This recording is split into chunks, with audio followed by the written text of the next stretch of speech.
Thank you for speaking to me, High Commissioner Sidhu. If I might begin by asking you about the current state of play insofar as India-Australia bilateral relations are concerned. We see the strategic gravity shifting from the west to the east, as it were, and that is leading or causing a larger number of Indian migrants and students alike who are willing to and looking for opportunities in Australia. How does that play out in the Australia-India bilateral relations? How do you in particular view the influx of Indian migrants and students to Australia?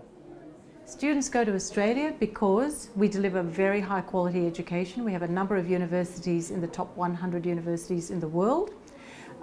We deliver very good quality of life and safety, security, a nice environment to live in, a good standard of living. And the Australian visa regime for students is very generous. So students may work while they are studying, and they may also, in some cases, stay on and work full time after they complete their studies. So it's a very attractive proposition. High Commissioner Sidhu, immigration is a divisive issue in some parts of the world. Now, if I were to ask you, is Australia still welcoming as before of immigrants and Indians in particular? I'd say Australia is a highly successful multicultural society. We have now had an immigration program for many decades. It is in fact immigration that has built the society into the vibrant, successful country that it is. We have a strong economy, and a lot of that has been due to the contributions that immigrants have made to Australia over the generations.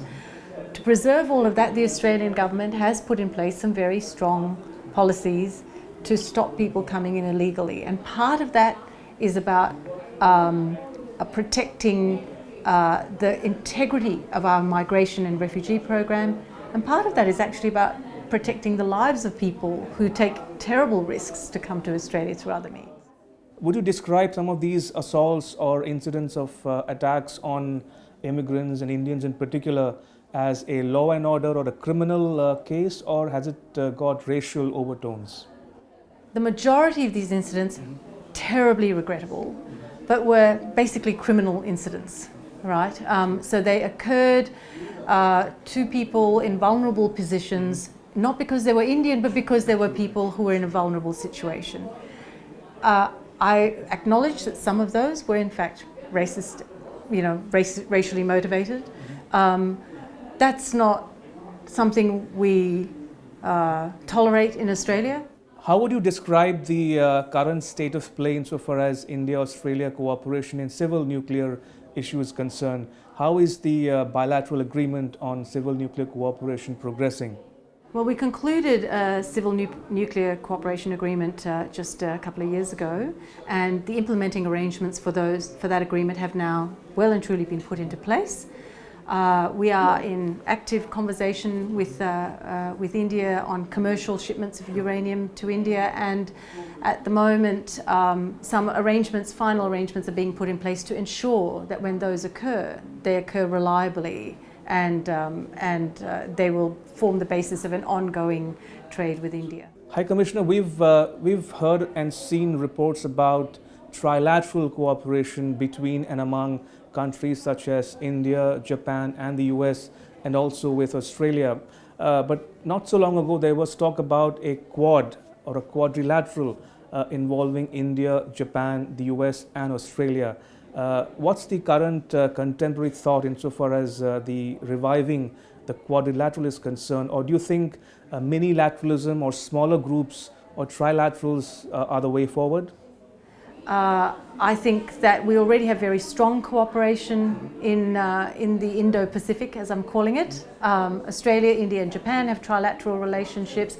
Australia and India has a whole raft of bilateral relationships and bilateral working groups. We're doing extremely well in building our understanding, building our cooperation in the region. And there's a huge appetite, I think, amongst all our countries to build on that going into the future. So I'm very optimistic. Is mini-lateralism the way forward? I mean, trilateral groupings or smaller groupings, as opposed to, say, the overarching idea of a quad between and among India, Australia, US and Japan? I wouldn't focus on trilaterals as such. What I've been trying to say is that We're dealing with a world where there are very complex changes underway. Countries such as India, China, Indonesia, Vietnam are all growing in economic size and weight.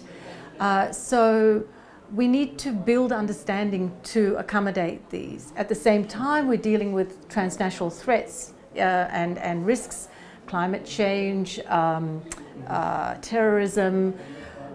You know, the way to resolve all those things requires what I call a larger toolkit. We need to have more elements in our armour, and what I'm arguing for is to say, while established institutions are very important to set norms and rules, we need to move things like bilateral relationships, trilaterals, quadrilateral, smaller groups from the side of the strategic story into the centre. We need more tools to deal with this. We need different ways to talk to people to deal with these issues. I'm a great supporter of smaller grouping engagement.